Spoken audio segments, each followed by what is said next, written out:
Excuse me, are you the Heavenly Album Covers Magic Talking 8-Ball? Can you see the future? Please tell me. Yes, I am the Heavenly Album Covers Magic Talking 8-Ball, and I will surely tell the future for you. Can you tell me what kind of summer 2024 will be? I would like to know.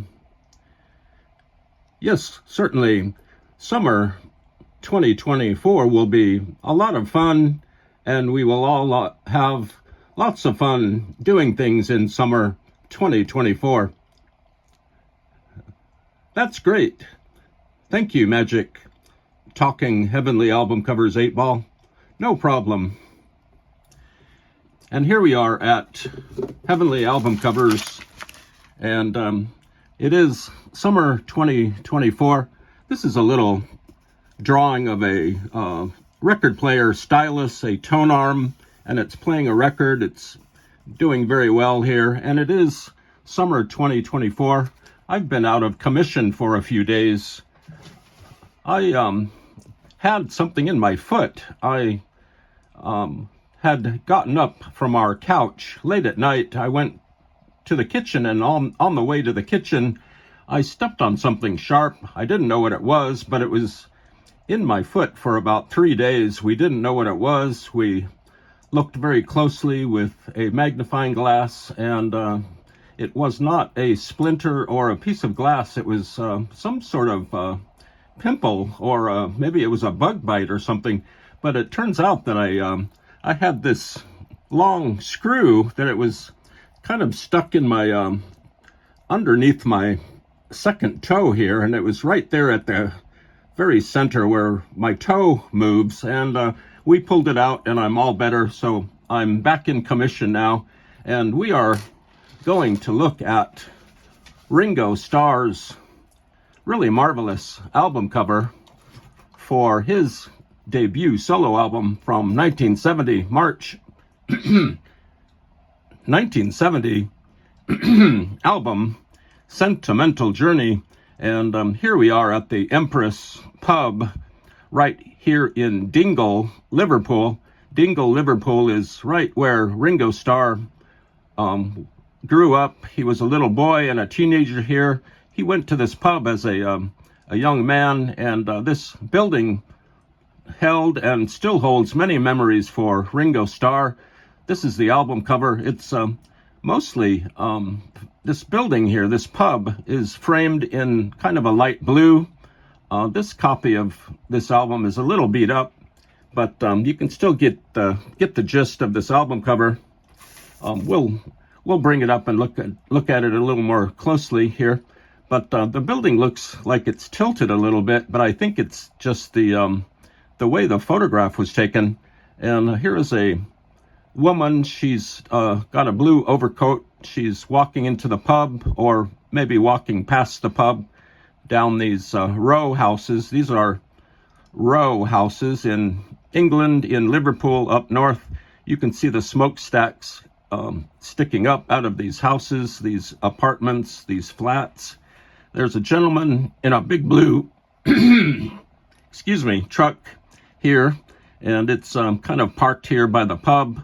There is a little cutout of Ringo Starr here. There's a sign that says talent show. There are some cutouts of what look like Ringo Starr's family and relatives all the way up here coming out of the windows. And this lettering was actually typeset up here. It's not part of the building, and it's not really made to look like it's part of the building. It's just kind of set there by a typesetter. And there is some sort of telephone line or a power line kind of running across in front of the building here. Some other power lines, various things happening here. Not much happening in the sky. There's a young person down here in the corner. I don't know who they are. And you can see the globe lights inside the building, inside the main pub area. And this cover is a little bit worn. It actually looks like this woman is walking past some pigeons, but this is just some ringware on the album cover. Let's look at the flip side real quick, and then we'll come back. And here is Ringo, circa 1970. He's got some mod fashionable pants on.